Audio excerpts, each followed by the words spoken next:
सियासत की गलियों में अक्सर शोर बहुत होता है। जनता चुनती है उन्हें नेता जो काम करने में बेजोर होता है। नमस्कार साथियों, आप देख रहे हैं पब्लिक सपोर्ट 24 में हूं आपके साथ प्रमोद कुमार। इस वक्त मेरी मौजूदगी है बिहार के सुपौल जिले के नगर पंचायत बीरपुर में। मेरे साथ है आज बात करने के लिए नगर पंचायत बीरपुर के चेयरमैन। हम जानने का प्रयास करेंगे 3 साल का कार्यकाल कैसा रहा, नगर पंचायत चेयरमैन के 3 साल का कार्यकाल। क्योंकि जब कोई चुनावी मैदान में खड़े होते हैं तो अनेकों दावे और वादे करते हैं। तो जानेंगे सर 3 साल में जो काम किए हैं वो दावे पे कितने खरे उतरे हैं। आइए वीडियो में बने रहिए। सर बहुत बहुत स्वागत आपका पब्लिक सपोर्ट 24 में। जय श्री राम। कैसे हैं आप? अच्छे हैं, जनता की बदौलत। क्या बात है सर। आपसे मेरा पहला सवाल है कि आप जो है पहले ये बताइए हमें कि जनता से आप कितने वादे किए थे चुनावी सरगर्मी जब थी उस वक्त? जनता से जो हमने वादे किए थे कि जनता के बीच रहना, जनता की समस्याओं को सुनना, उस पर आवश्यक जो कार्रवाई है उसको करना, मैं उसमें पूरी तरह से सफल हूँ। कोई भी व्यक्ति हमारा जो नागरिक है नगर पंचायत बीरपुर का, वो यह नहीं आपको कहते हुए मिलेगा कि मैं जब खोजता हूँ तो वो मिलते नहीं है, हमारे काम को सुनते नहीं। हाँ, काम का होना या ना होना ये परिस्थिति पर निर्भर करता है, लेकिन मैं 24 घंटे जनता के बीच उपलब्ध रहता हूँ। जब चुनाव हो रही थी तो चुनाव में यहाँ पे आर पार की लड़ाई थी, उस आर पार की लड़ाई में आप बाजी मारे। क्या लगता है जितनी भी समस्याएं थी वो समस्याएं धीरे धीरे हल हो रही है आपके द्वारा? हाँ, मेरे द्वारा और जनता के सहयोग से बीरपुर की जनता बहुत अच्छा सहयोग कर रही है और जिसके वजह से काम में सफलता मिले। अभी तक पूर्ण सफलता नहीं मिली है, कुछ समय और लगेंगे, लेकिन पूर्ण सफलता मिलेगी।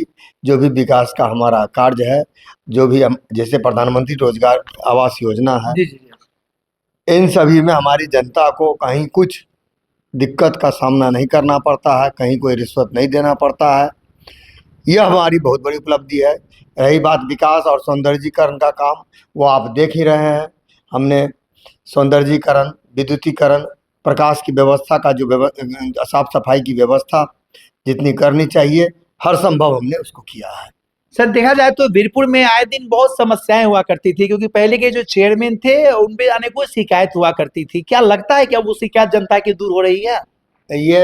इस प्रश्न का जवाब तो जनता देगी कि क्या मैं सही से काम कर पा रहा हूँ या नहीं कर पा रहा हूँ।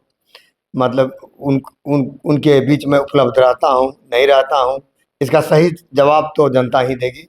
और लेकिन मेरी तरफ से मैं कोशिश करता हूँ कि उन्हें किसी प्रकार की दिक्कत नहीं। जब कोई चुनावी मैदान में खड़े होते हैं, जनता से वादे करते हैं कि मैं अगर मुझे मौका मिलता है मैं चहुमुखी विकास करूंगा अपने पंचायत में, अपने जगह में, क्या लगता है वो विकास हो रही है?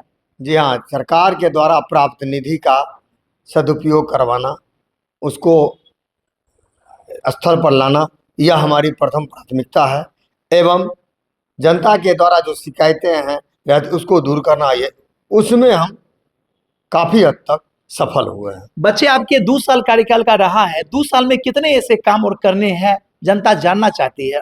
2 साल में हमें एक मुक्ति धाम का निर्माण करवाना जो अति आवश्यक है। बिल्कुल बिल्कुल। वार्ड नंबर 7 में उसकी प्रक्रिया लगभग पूरी हो चुकी है। एवं बहुत से छोटे छोटे सड़क और नाले अभी भी बाकी हैं, उसको हमको करवाना है, जो मुझे लगता है कि हम इसमें सफल हो पाएंगे। सुपौल जिला के जो आपको सांसद है दिलेश्वर कामे जी, वो जो है रेलवे के जाल बिछा रहे हैं। क्या लगता है कि भविष्य में जो है बीरपुर तक रेलवे आएगी आपके प्रयास से? बिल्कुल आएगी। आज से करीब 3 महीना पहले उन्होंने मुझे कहा था कि बीरपुर से ललित ग्राम तक रेलवे आसानी से आ जाएगी, आप लोग एक आवेदन दीजिए जिसमें यह काम पूरा होगा। और हमने आवेदन दिया और मुझे लगता है कि उस आवेदन को लेकर हमारे आदरणीय सांसद महोदय ने रेल मंत्री जी से मुलाकात की और कुछ दिनों पहले अखबार में आपने देखा होगा कि बीरपुर से लेकर ललित ग्राम रेलवे को स्वीकृति मिल गई है। इसलिए मैं इसके लिए सांसद जी का मैं बहुत बहुत धन्यवाद। स्वीकृति मिल गई है? मिल गई है और उसमें फंड भी आ गया है, फंड भी आ गया सर्वे के लिए। इसमें आपका कितना प्रयास रहा?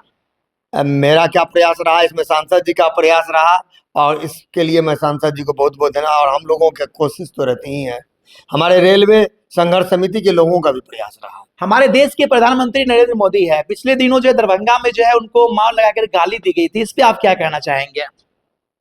राक्षस प्रवृत्ति के जो लोग हैं, बिल्कुल। जिनको क्या कहा जाए, राक्षस से भी बुरे जो लोग हैं, अधम से अधम व्यक्ति, वही इस प्रकार का काम कर सकता है। और इस गंदे कृत्य के लिए उसे तो कानूनी सजा मिलनी ही चाहिए, लेकिन उसे नहीं, अध्यात्म के बारे में उसे नहीं मालूम है कि उसे कितनी बड़ी सजा, कितने जन्मों तक उसको अधोगति उसको मिलेगी, वो उसे नहीं मालूम है। जाते जाते मेरा आखिरी सवाल आपसे है कि योगी जो है कभी भी वोट पाने के लिए है ना जालीदार टोपी नहीं लगाया है, वैसे आप भी तिलकधारी कहे जाते हैं, क्या आपसे जनता मुस्लिम आबादी जो यहाँ के हैं वो खुश हैं? अब तो ये मुस्लिम आबादी बताएगी कि वो खुश हैं कि नहीं है। मैं किसी के साथ भेदभाव नहीं। आपकी नजर में कैसा लग रहा है? मुझे लगता है कि उनको अच्छा लग रहा है। चलिए, जाते जाते क्या कहेंगे अंतिम में जनता से, आप अपील क्या करेंगे? मैं जनता को सबसे पहले धन्यवाद देना चाहूँगा कि आपकी वजह से हम इस कुर्सी पर आए हैं, और जब तक हम इस कुर्सी पर रहेंगे हम आपके मान सम्मान को बचा कर रखने का काम करेंगे।